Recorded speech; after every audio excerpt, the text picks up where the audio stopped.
Күн әлі шықпады. Міне бұзаулар жіберіп жатырмыз. Малдар шығаруға уже дайындап жатырмыз. Мал шығады, күн шыққаннан кейін шықса да ойламаңыз.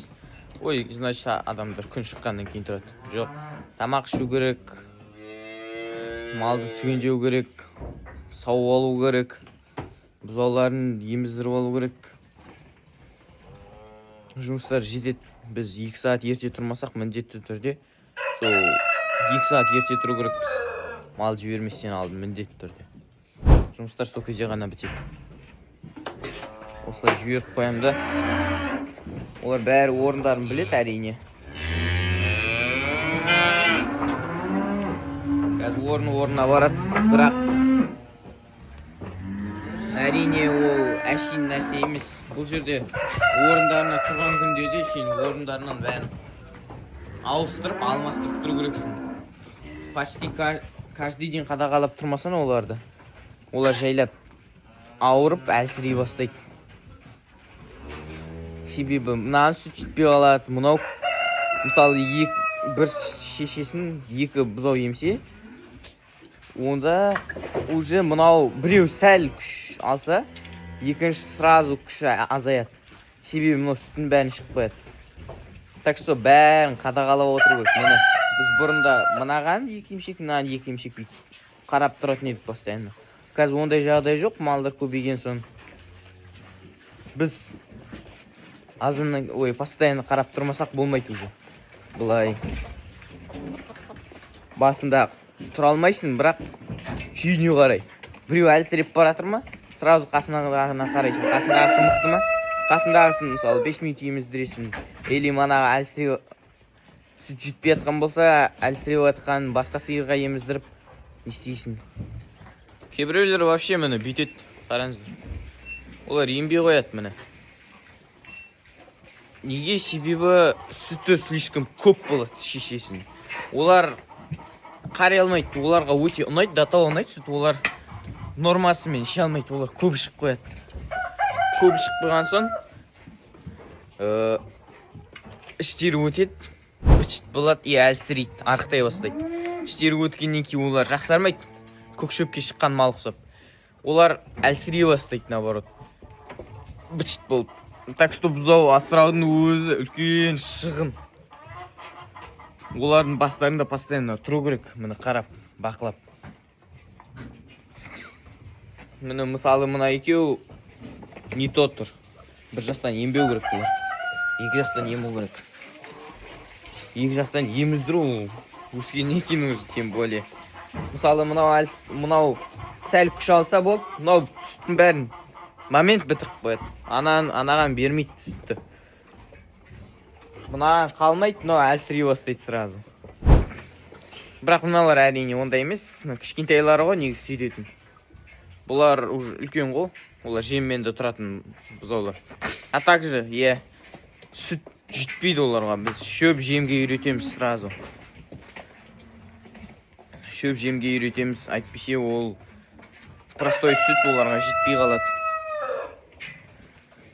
Сразу біз бұзау қора қамағаннан кейін ауыздарына тыққыштап не істемейміз. Біз астаушаларына жем шөп салып қоямыз. Қастарына может шелекпен су қойып қоямыз. Міне мынандай қылып астауша тұр. Міне обязательно қастарында мына бұзаулар жатады. Түнімен шылқып тастаған. Қазір көктем олар шықақтап жатыр бәрі. Әдейі болып астарын шылқып жатыр азанға дейін. Кешке қарай құрғақ болып жатады, азанда уже бәрі тұрып бітсін шығап дейді, короче. Ойлаймын, кейбір адамдар айтады, малды теппе деп. Малды теппегенде біз бұзаулардың өзін таяқпен ұрамыз. Олар түсінбейді. Міне бәрі бір-бірінікінен еміп, мына мықтылар өздерінікін бітіретті. Мана әлсіз еміп болмайтын бұзаулар, жайлап еметін бұзаулардың барып ұрлайды. Жайлап емет солардан. Осы қызық. Вообще малды теппей білмеймін қалай болатын. Оны білмейді жерсіз, бақташылар қамшыларымен жүреді. Қамшымен бейт жайлап қолында ұрып көрсен, жандыр жібереді. Бұл малды апарып, мынандай скорспен апарып ұрғанда білмеймін. Өткені себебі малға батпайды. Мына малды тепкенде просто малды тепкенде. Ол сезбейді почти. Мысалы, қараңыздар, қалай айтсам болады. Міне. Шеше болмай ақ қойсын, бір бұзау келіп еміп жатса сиырды. Онда тебет сиыр. Бір бөтен бұзау болса, өзім бұзау болмаса, тебет кәдімгідей аяқпен бір тебет.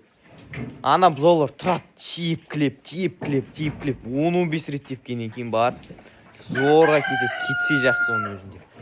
Адамды бір тепсе мына жерінен, мына жерлері ашылып кетеді ғой, терілері айылып. Бұзаулар кәдімгідей шыдап тұрады ана жерде. Значит, олар жарақат алып жатқан жоқ, олар почти, даже оларға боль жоқ, ауыртып жатқан жоқ почти. Өйткені ол сондай жаратылыс, олар адам емес, олар бөлек.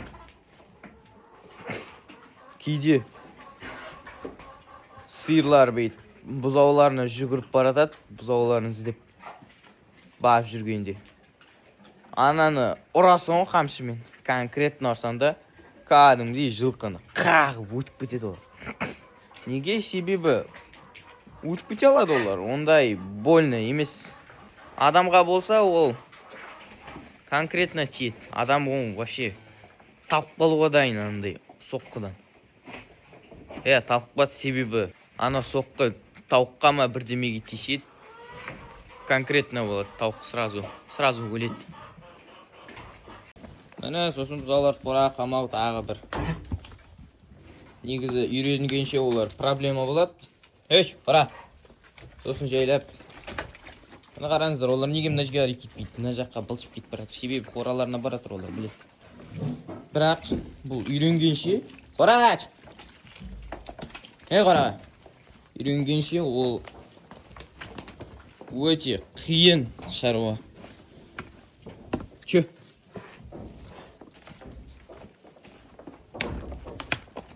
Үйренгеннен кейін олар уже білет, памяттары жақсы. Астарын құрғақ қылып қойсақ, вообще негізі мықты болады. Себебі іште жатпайды уже. Сыртта жатады. Сол үшін әзірге просто жарты сағатқа ма кіргізе тұрамыз ғой. Ол жата тұрсын деп астарын тазалап жүрмейміз. Малдар жіберіп алу керек. Басқа шаруалар бар. Так что бұзаулар пока қала тұрады. Олар жата тұрады, сосын шығарамыз.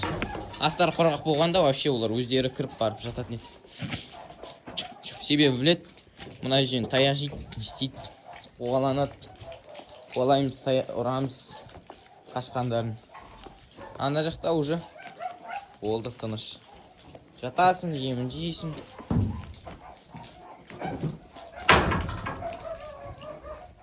Олар да ақымақ емес. Бұл жерде әрине шустрый болу керек. Қазір видео түсіріп жатқан соң ыңғайсыз болып тұр. Қаншама бұзау қашып кетіп жатыр, былай да былай. Короче, былай. Қабатымыз.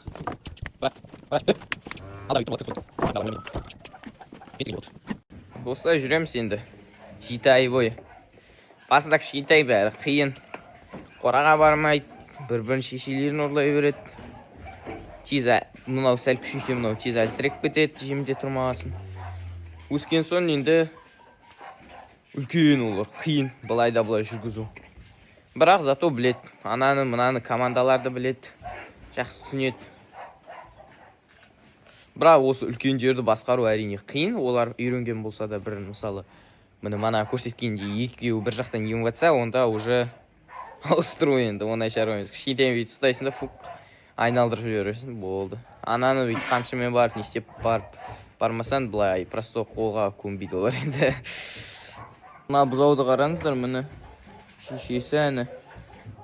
Ну, почти тен дейсің ғой. Ондайлар болады. Өсіп кетеді, мынандай күшті болып.